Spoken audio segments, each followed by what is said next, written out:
Ennaku z'omwezi nga 13 olunaku olwokuna bw'atyo Bobi Wine atalaaze ebitundu by'Emitooma, Bushenyi, Lubiriizi. Kakati ate ennaku z'omwezi nga 14 lunaku lwakutaano asuubirwa kubeera nti ate agenda kusalako Shema, Buhweju, saidi zeeyo gy'agenda okubeera. Naye eno Emitooma ebitundu gy'abadde bye bitundu bw'atyo munnange musajja waffe Deputy Speaker Thomas Tayebwa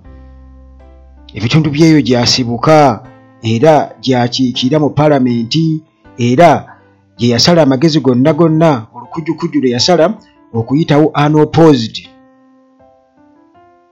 mu ngeri y'okugulirira n'okutiisatiisa. Kale bw'atyo bwe yategedde nti Bobi Wine gy'alaga n'akakasa nti amagye ne poliisi gagenda kuba gamulindiridde era bagenda kumulemesa mu buli ngeri yonna. Era bwekityo munnange bwe kibadde. Naye obutambi bubadde buva sayidi zeeyo mu katawuni wasibuka gyazaalibwa. Akatawuni kwe gamba nga bw'onoogamba nti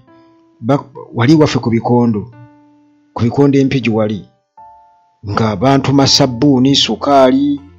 oba ekibiriiti oba ekintu kyonna ku dduuka kugamba we bayinza okutuma akatawuni gye babadde. Kakati enguudo sayidi zeeyo tezibadde nnungi yadde n'akamu era obutambi bwonna munnange butambudde ku mutimbagano na wano tubulina tugenda kuba tubukulaga butereevu. Kakati munnange eno abantu bamusanyukidde nnyo, ate bamusanyukidde nnyo. Si baana bato, si bavubuka, si bakulu, si bakadde, bonna bamusanyukidde. Era omukyalo omu alabiseeko omukyalo omukadde nga ayaayaana okugerako ne Bobi Wine bw'atyo n'amuwa omukisa n'amukwatako mu ngalo ne basinkanya ebyenyi ne babako bye boogera awo. Omuntu omu yagamba nti embeera eno Bobi Wine gy'alimu ye nti yali yagimanya ku Jesus kwe yasemba okubeera ng'agimanya mu kugisoma mu bitabo, naye nti abantu bayaayaanira Bobi Wine muganda wange. Kakati amagye ne UPDF, amagye nti bye bimu, UPDF poliisi babaddeyo butereevu era bw'atyo abadde ayingira Ishaka ne bamusalako nga tebaagala kwegamba oba abantu bamutambulireko, baagala bamudayivatinge bamuyiseeyo mu byalo munnange Bobi Wine. Era bamulese okuyita ku AIU University, poliisi kyekoze bamaze okuyita ku AIU University ne blocking abawagizi binge yagala baddeyo emabega munnange nga tebaagala yeeyongereyo, naye kennyini babadde tebaagala yeeyongereyo kugenda ku venue ey'e Bushenyi minerale webadde. Kakati bw'atyo kyakoze n'ava mu mmotoka n'atambuza bigere kubanga akaseera kabadde katono nnyo okutuuka ku venue wali, naye nga baagala ate yeetooloole atwale essaawa endala nnamba tiyitire eri, n'avaamu mu mmotoka. Kale nga bwe tukimanyi nti munnange abantu Bobi Wine bamulabanga omuntu gwe bali badde kwegamba oba nga savior agenda okubataasa ku kikoligo. Omanyi embeera embi esobola okwetuumako, naye si kyangu nnyo kumanya lwaki embeera embi ekwetuumye. Kukiringa bw'onoogamba obwavu busobola okubeera nga bukuluma, naye nga gwe kennyini gwe buzibu bwo eyeereetera obwavu nga bikolwa byo byolina okwadijasitinga. Kakati abantu bo tebamanyi nti ebikolwa bya gavumenti bino bye batulimba nti mwalonda bubi, gy'obeera omusolo tebagukuŋŋaanya n'ebintu ebirala byonna. Kati nga bw'olaba Thomas Tayebwa Deputy Speaker bw'aswadde waabwe waffe nnyo, wavundu nnyo, naye atutegeeza abantu be tebeetaga muntu n'omu, ye ali eno ali ku musimbi anoga. Tuli wano Mitooma, mukimanyi bulungi nnyo nti Deputy Speaker Thomas Tayebwa wano waava naye ndowooza mulaba enguudo Emitooma basically enguudo zonna teziriko tamaka. Ate abantu bali bubi nnyo era President akoze stopover wano ne bamubulidde ebizibu bye bayitamu ne weewuunya nti bw'aba Deputy Speaker ava wano nga tasobola basakira ani agenda obbasakira. Era bannanga bonna abantu bonna ab'Emitooma tulina okukwatira wamu tusobole okuyingira Uganda empya babakolera enguudo n'ebirala byonna. Neyanza nnyo. Kakati oyinza obutakitegeera mangu nnyo bw'oba nga tolowooleza wala nnyo gwenga obuuza Museveni yagenda okwata sente akikuteke mu nsawo, Museveni yagenda okukola bwati, naye weerabira nti embeera gye bateekawo munnange nga gavumenti poliisi zaayo zeetambuliramu ez'okunyagulula eggwanga zezikuleetera okubeera mu mbeera embi nti factors nnyingi ezaali badde zeegattagatta awamu okusobozesa naawe okubaako kye weekolera kwegamba nga ekkubo lyerule bulungi ennyo oba onfuna bwe njogera bwe ntyo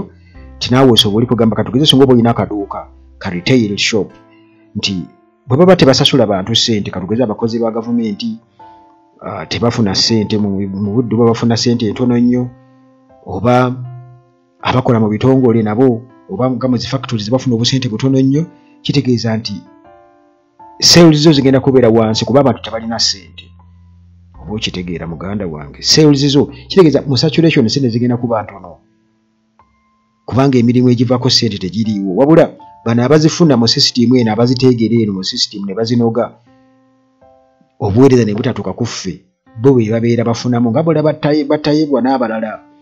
abazimbye agazimbye bannabbanja bo babeera bali ababbalamu kati babebe kkulu babawa just kugenda kwogera bwogezi okitegeera kati embeera efaanagana bwetyo efaanaganako bwetyo omuntu owansi gy'olina okumanya nti saturation ya ssente kibata saturation ze ssente obwengi bwa ssente eno gye tuli ku ground nti ninamu emitwalo 2 n'oli alinamu 5 n'oli alinamu 6 kwegamba ssente ziba zibunye zitubunyeemu kati buli omu asobola okugula kyayagala kitegeeza nti buli omu aba afuna kubanga bw'ogula oba ogabye ate ne gw'ogabidde naye mu kumugulako kitegeeza naye ajja kubaako ebyetaago ssente ziba zitambula ne saturation kakati bwe ziba tetuzirina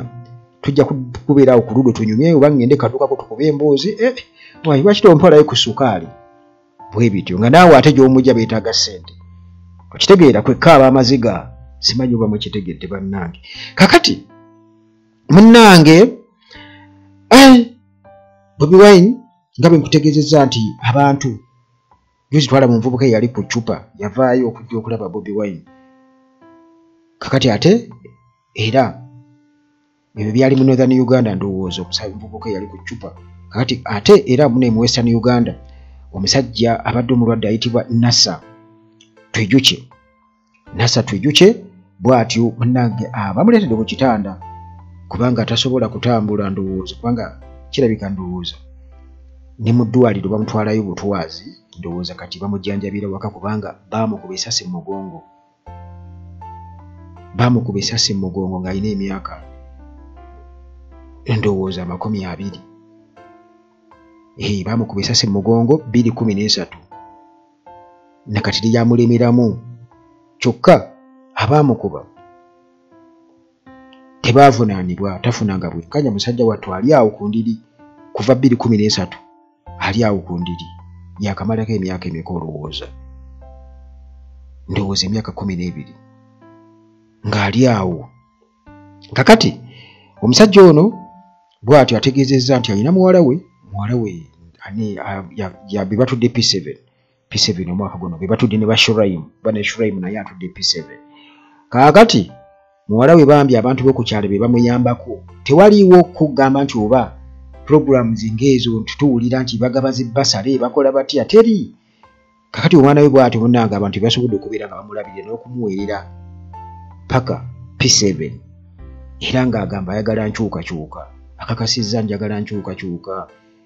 waakiri embeera ekyukeko okwo nange nfuna obwenkanya kakati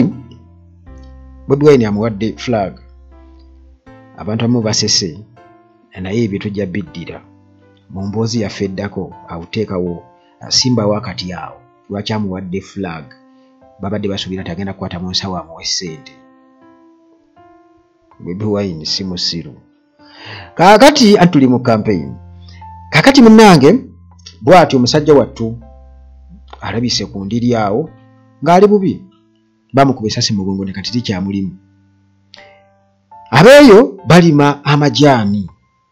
ebimu ku bintu Bobi Wine byabategeezezza nti amajaani gabe bagagula ssente entono nnyo jjukira enguudo mbi okutuukayo babagamba babafootola so nga ate amajaani agava e Kenya bagula ku ssente eziwerako okitegeera kakati ebintu ebyali badde bivaamu ssente nabyo babifootola enguudo mbi nnyo era babadde bagenda erubiriizi nga bayita mu Nyarubure forest kibira kibayita Nyarubure oba Nyarubale no by the way bakita Nyarubale oba Nyarubale bwe kityo ekibira embaseera bidde ng'oluguudo oluyita mu kibira ekyo muganda wange n'ambulensi nayo basindise ensindika okubeera ng'eyitawo ambulance kyokka ate poliisi eziyiza abantu okubeera nga batuuka ku venue ne basala ppanya abantu bagambye nti mutu enguudo mbi temuzikola ate nazo mutugaana oziyitako kwegamba n'olabira ddala nga kubonaabona kwennyini kakati bw'atyo ategeezezza abantu beeyo erubiriizi nga bwagenda okukola obutaweera okulaba nga political prisoners bonna bateebwa byebyo munnange ebibadde mu lugendo lwa Bobi Wine mu campaign mu district ey'Emitooma Bushenyi Rubiriizi kugambye nti bino bibadde ennaku z'omwezi nga 13 kati nga 14 lunaku lwakutaano agenda Shema ne Buhwejo era